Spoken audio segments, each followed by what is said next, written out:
गांव गांव जा करके और सब हम भिक्षावृत्ति करते थे। पिताजी घर घरों पे जाकर गाया करते थे। हम सब जाके सब आटा मांग कर आया करते थे। देश में पद्मश्री नामों की घोषणा हो चुकी है और इसमें अलवर के गफरुद्दीन मेवाती का नाम भी शामिल किया गया है।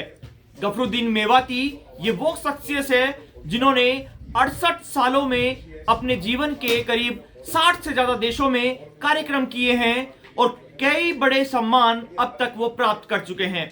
ये बपंग वादन है, बपंग वादन करते हैं, बपंग बजाते हैं। बपंग एक तरीके का वाद्य यंत्र है जिसके द्वारा ये मेवात क्षेत्र की एक जो विरासत है बपंग, उसको बचाए हुए हैं। सीधा जुड़ते हैं उनसे, वो हमारे साथ मौजूद हैं, बात करेंगे कितनी खुशी है और आगे अब कैसे अपना जीवन का उनका सफर रहा। मुझे बहुत खुशी है। सब 11 बजे से कॉल आया था मेरे पास में, अपने वहाँ से गृह मंत्रालय से। बोला आप कौन बोल रहे हैं? गफरुद्दीन बोल रहे हैं। मैं जी साहब, तो बधाई हो आपको, क्योंकि आपके लिए पद्मश्री के लिए नाम आपका पास हो गया है। कितने साल की उम्र में आपने बपंग वादन का काम शुरू किया था? 3-3.5 साल की उम्र में पिताजी के साथ में गांव गांव जा करके और सब हम भिक्षावृत्ति करते थे। पिताजी घर घरों पे जाकर गाया करते थे। हम सब जाके सब आटा मांग कर आया करते थे और उसके आधार पर इसको फिर चलते रहे ऐसे ही। और उम्र बढ़ती रही और सब जगह गांव गांव में जाकर के ब्याह शादियों में गाना बजाना करने लगे। फिर पर्यटन कला सांस्कृतिक विभाग राजस्थान सरकार से जुड़े, संगीत नाटक अकादमी जोधपुर से जुड़े, फिर संगीत नाटक अकादमी सांस्कृतिक मंत्रालय भारत सरकार दिल्ली से जुड़े। आज उसी के बदौलत है सब जो आज पद्मश्री का जो घोषणा हुई। आपने पूरा जो अपना जीवन है वो बपंग वादन में निकाल दिया। क्या है बपंग, ये बनता कैसे है, थोड़ा सा ये बताइए हमको आप। ये सर, ये भपंग जैसा आपको लकड़ी का है नहीं, ये तुम्बी है सर। अच्छा, ये ऐसी तुम्बी का होता है जो इधर से यहाँ तक जो गढ़वा घटी बोलते हैं इसको। साधु लोग इसमें पानी पीने के लिए भी रखते थे, कमंडल में जाके करमंडल। अच्छा, हमने इसको करमंडल को कई हिसाब लगे। इसका पीछे का सिरा काटा और अगले का सिरा काटा और एक साइड में हमने इसमें बकरे का चमड़ा लगा दिया और एक साइड हमने खुला रखा इसको। ये जो वाद्य यंत्र है केवल अपने ये मेवात क्षेत्र में ही बनता है या और भी कहीं इसका वो है? जी, ये 8 पीढ़ियों से हमारे यहाँ मेवात में ही बना था पहले। अब तो सब लोग बनाने लगे हैं और भी लोग बजा रहे हैं। जगह जगह अलग अलग नाम भी है इनका। हमारे यहाँ भपंग कहते हैं, कहीं चौंड का कहते हैं, किसी को बगल बच्चू कहते हैं, किसी को कहीं कुछ कहते हैं, अलग अलग नाम है। देश विदेश की बात करें तो अब तक कितने अवार्ड आपको जीवन में मिल चुके हैं अब तक? अब तक सब मुझे कम से कम 40-45 अवार्ड मिल चुके हैं। और ये अवार्ड बहुत ही हर जगह से, हर क्षेत्र में काम किया हमने। स्वास्थ्य चेतना, जल चेतना और सब जगह ये साक्षरता, इन सबों में हमने जो जितने भी भारत सरकार की जो योजना चली उन सबों में काम किया मैंने। और अपने भारत का ऐसा कोई मंदिर भी नहीं रहा जहाँ मैंने कार्यक्रम नहीं किया है। पंढरपुर है, जैसे केरला है, त्रिवेंद्रम है, यहाँ सब भारत सरकार अपने राजस्थान सरकार के थ्रू हमने जा जाके कार्यक्रम किए हैं। कुछ बजा के सुनाइए कि कैसे बजाते हैं और क्या इसका होता है।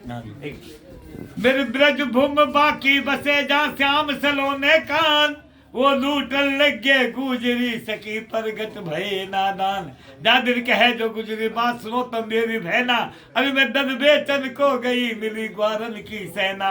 इस जमुना जी के घाट पे बहन बन के बैठो डूठ, वनंद महर के ग्वाल में सकी मेरी ददली सब लूट।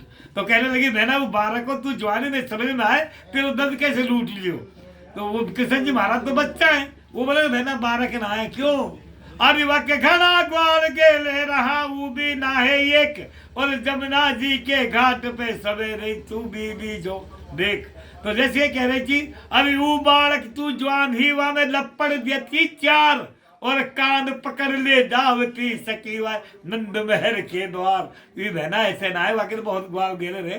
वो कभी बालक बन जाए, कभी जवान हो जाए, वाकई कलान कोई पतो ना का करे। वो बोला मैं सुबह देखूंगी।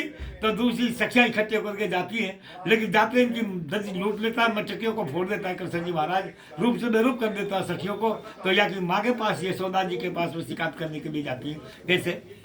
अरे हाँ समझा ले तेरा या लाला है ओ मैया, तू समझा ले या काना हेरी मोहे छेड़े रोज डगरिया ओ समझाले अपना काना हेरी मोहे छेड़े रोज डगरिया ओ मैया में चल भरने को जा नहीं दी ओ बालक में आन दबा नहीं दी यने सो दुल्हन गुजारो रे यने सो दुल्हन गुजारो रे ये जो आपने सुनाया, तो ये बोल क्या आप खुद ही लिखते हैं या कैसे?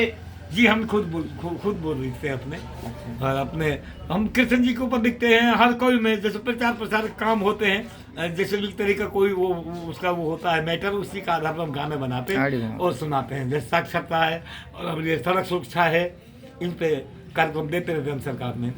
ये वो शख्सियत है जो अब पद्मश्री के लिए चयनित हुई है।